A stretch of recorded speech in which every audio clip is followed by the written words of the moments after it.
Ini adalah perjalanan sebuah tim yang jatuh, bangkit, dan kini mulai disegani di Asia. Ini cerita tentang Timnas Indonesia. Ketika banyak orang meragukan, Timnas memulai era baru. Disiplin ditingkatkan, persiapan diperkuat, dan pemain-pemain muda mulai naik ke panggung utama. Marcelino, Witan, Asnawi, hingga Pratama Arhan. Generasi baru lahir.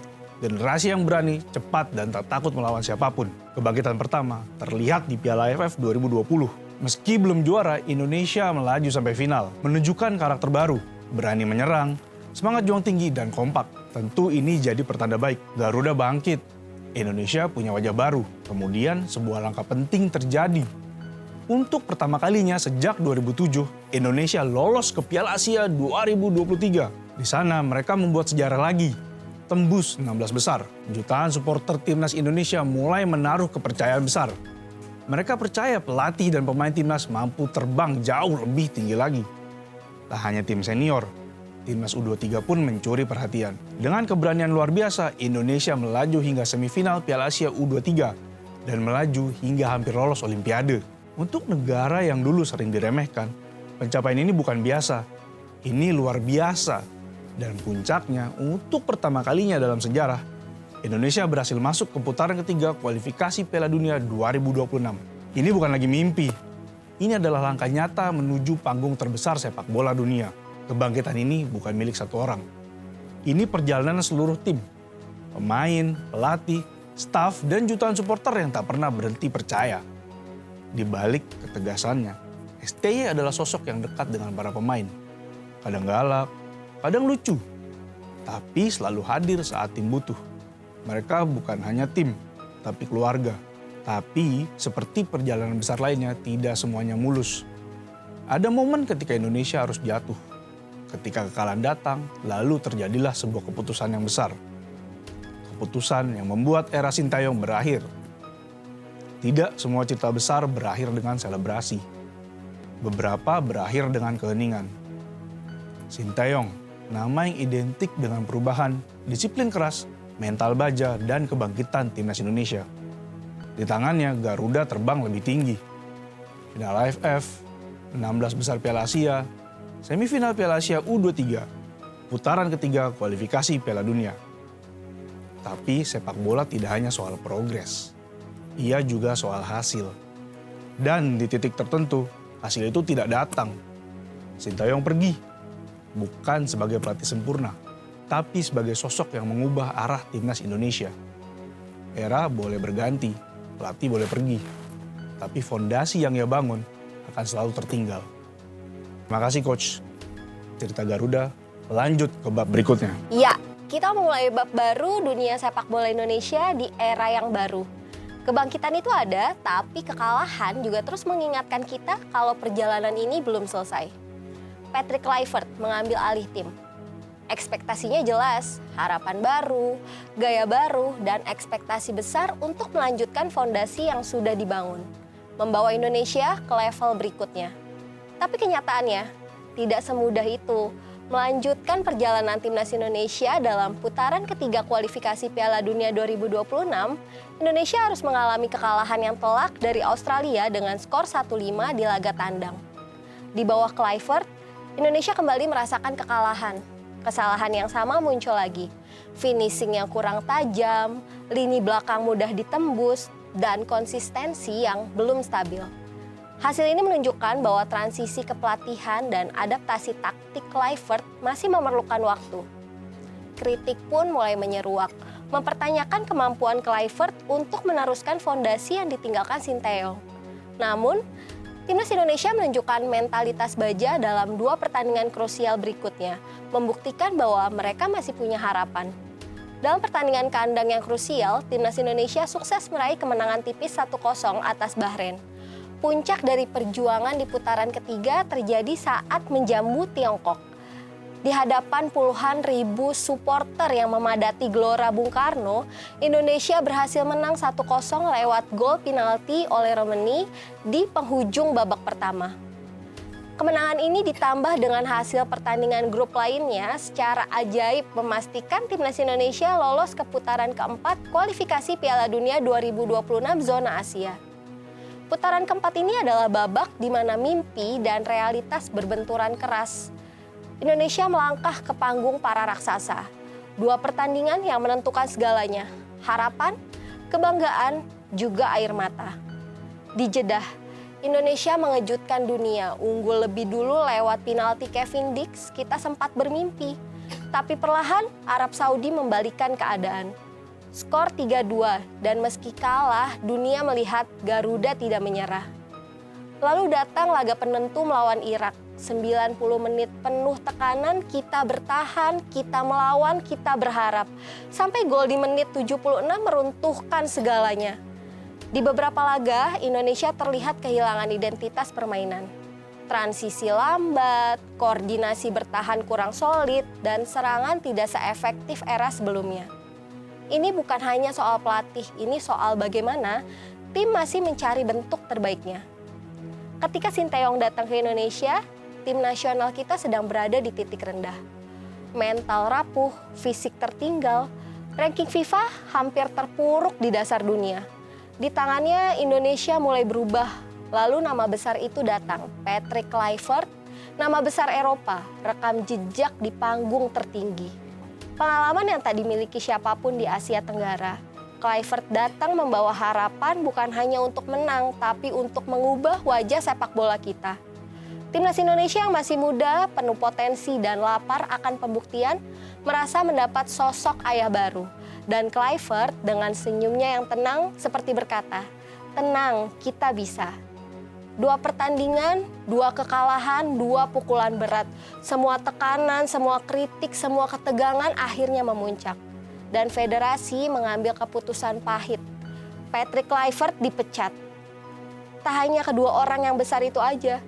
Bahkan nama Indra Syafri masuk jajaran pelatih yang karirnya harus berakhir sebagai pelatih Timnas Indonesia. Timnas Indonesia U22 menghentikan langkahnya di babak penyisihan grup SEA Games 2025 Thailand.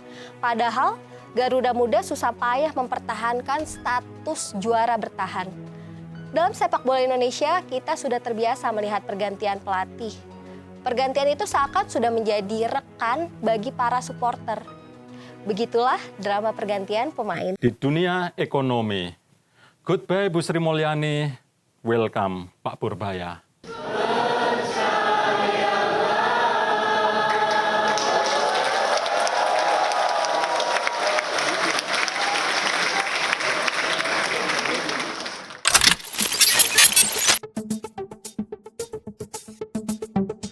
Memang sedih sih kalau ada pergantian pemain, apalagi sudah klop banget. 14 tahun menjabat. Benar. Lama banget itu. Itu dari Bu Sri Mulyani kita belajar merelakan. Dari Pak Purbaya kita belajar bagaimana mengatur keuangan. Termasuk bagaimana Bank Himbara ini dapat 200 triliun. Gede banget ya, tapi 200 triliun mah buat Bank Himbara kecil banget, Pak. Itu kira-kira bisa lebih naik lagi nggak sih? Karena aja udah pusing, lu minta tambah. Lu ngomong ke Dirut Bank deh. Dia udah pusing, aduh dikasih duit banyak nih, aduh. Kaget juga sih diomelin sama Pak Pur. Tapi emang dia tuh kebijakannya emang kayak cara ngomongnya ya. Ngegas banget gitu. Ya, gimana ya? Ada kebijakan lagi, sebenarnya ada lagi Mil, kebijakan yang lebih digas lagi sama pemerintah, tapi digas balik sama rakyat. Tahu nggak sih kebijakan thrifting? Pernah thrifting nggak pada? Pernah sih.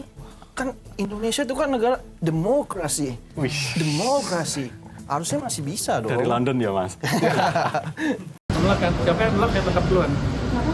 Kalau yang pelaku thrifting nolak-nolak itu ya saya tangkap duluan ya, berarti kan dia pelakunya, clear. Malah maju, malah untung saya. Coba yang ini. Dia kan ngaku bahwa saya pengimpor ilegal kan. Alhamdulillah. Waduh, malah makin gegas. Lu sih tak nanya-nanya. Terus kita generasi muda gimana Pak? Bisa beli rumah nggak kira-kira? Oh, tentu bisa dong. Bisa. Pemerintah kita itu sangat peduli loh sama generasi muda, sama Gen Z. Nah, BSU Pak, kira-kira masih cair nggak ya? Iya, betul. Oh, dicairkan nggak? Cair ya? Gini. Kita kembali lagi ke soal. Soal apa nih? Soal PPKN. Soal matematika? Bukan dong. Soal tadi pertanyaan Mila. Iya kan, apakah Gen Z itu bisa membeli rumah atau tidak? Ya, betul. Kan banyak survei itu, Gen Z sekarang susah beli rumah, iya kan? Ya banyak uangnya untuk ke kafe lah, untuk Nonton ini, konser. untuk itu, Lifestyle. untuk lifestyle, Gaya hidup. gaya hidup, skincare, dan lain-lain. Itu sebenarnya kebijakan pemerintah Pak Prabowo itu sudah memfasilitasi. Ada banyak kok sebenarnya Gen Z ini, generasi muda bisa beli rumah. Ada ya namanya FLPP. Apa tuh, Pak? Apa tuh Pak? Apa tuh? Tahu nggak? Nggak tahu. Nggak tahu. Nah, makanya Pak Guru kasih tahu. Nice. F, Fasilitas, L, likuiditas, P, pembiayaan, P, perumahan. Ini dengan fasilitas ini anak-anak generasi muda itu sebenarnya memberikan bunga rendah saat beli rumah. Tahu bunga rendah nggak? ditanamnya Melati. kayak mana? Ya, Melati bilang. Tahu bunga yang paling panas? Bunga apa tuh, Pak? Bunga matahari. Oh, iya sih. Tahu bunga yang paling dingin? Bunga apa tuh, Apa Pak? tuh, Pak? Bunga matahari kecelup es. Ekonomi kita bukan krisis sebenarnya, teman-teman. Cuman lebih nggak ramah manusia aja sih. Betul. Tapi kalau gini dampaknya apa, Pak? Banyak sih sebenarnya. Ya pengangguran jadi naik, PHK ada di mana-mana, kemiskinan juga meningkat. Oh, aku tahu Pak. Perceraian juga naik kan? Siapa tuh?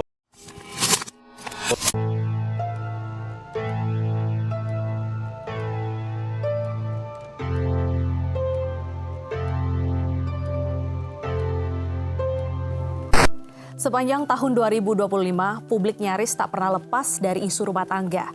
Perceraian, perselingkuhan, dan pertikaian orang dewasa dipertontonkan secara terbuka di ruang publik di media sosial. Saling umbar aib seolah ruang digital tidak akan meninggalkan jejak apapun. Konflik yang dulu bersifat privat kini menjadi konsumsi massal. Lini masa dipenuhi potongan cerita, opini, dan juga penghakiman. Kita pernah terbuai oleh kemesraan para figur publik, menjadikan mereka panutan tentang cinta dan keluarga. Namun, ketika pernikahan itu runtuh, yang tersisa adalah kekecewaan dan pertanyaan besar yang jarang menemukan jawaban pasti. Kursi ini sengaja kami sediakan kosong untuk mereka yang biasanya paling lantang bicara soal kebahagiaan keluarga, tapi mendadak bisu saat bukti-bukti ini mulai berbicara. Saat kalian memilih berpisah, siapa yang pertama kali kalian pikirkan? Diri sendiri atau anak kalian? Kapan keputusan ini berubah dari upaya bertahan menjadi keinginan untuk pergi? Kapan terakhir kali kalian duduk dan menurunkan ego, bukan suara? Apakah kata lelah cukup adil untuk menjelaskan luka yang diwariskan kepada anak-anak? Siapa yang akan menjelaskan pada anak bahwa ini bukan kesalahan mereka? Apakah kebahagiaan orang dewasa selalu harus mengorbankan rasa aman bagi anak? Apakah kalian siap menerima bahwa luka anak tidak selalu terlihat, tapi selalu ada? Jika waktu bisa diputar, bagian mana dari diri kalian yang harus berubah? Mengapa orang dewasa bisa memilih pergi, sementara anak-anak hanya bisa menyesuaikan? Apakah kalian siap jika suatu hari anak bertanya, "Kenapa aku tidak cukup membuat kalian bertahan?" Anak tidak pernah memilih untuk lahir di tengah perpisahan, namun merekalah yang paling lama hidup dengan akibatnya. Dalam perceraian, rumah yang semula menjadi tempat pulang berubah menjadi ruang yang asing. Padahal dari keluarga yang sehat dan amanlah anak belajar merasa dicintai, dihargai, dan juga diterima. Dan dari sanalah tumbuh generasi yang kuat secara emosi, mampu membangun relasi yang sehat, dan melangkah ke masa depan tanpa membawa luka yang diwariskan.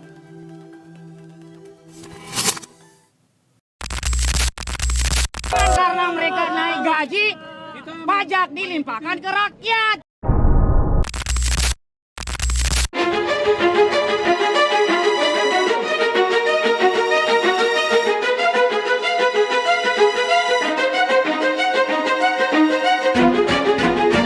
Ya, baik. Hingga sore ini, pemirsa, aksi massa masih bertahan di depan gedung DPR. Mereka menunggu hal yang dijanjikan, tapi masih belum juga didatangi juga oleh para anggota Dewan. Mereka sudah berjam-jam berada di sini sampai sore hari ini. Dan sampai saat ini saya jelaskan kembali, belum ada anggota DPR yang datang untuk melihat ataupun menyapa para anggota massa yang menyampaikan aspirasi mereka. Padahal DPR ini sering disebut sebagai rumahnya masyarakat. Namun sampai saat ini masyarakat masih berada di dalam teras dan menunggu pintu untuk dibukakan. Buka dulu 19 juta pekerjaan. Udah setahun ini gak ada hasilnya. Kita itu butuh 19 juta pekerjaan, bukan 19 juta pengangguran. Wih, sebentar dulu dong. 17+8 tuntutan rakyat juga harus diprogres. Masa masih mau dibiarin melempem gitu aja? Mau jadi angin lalu gitu aja?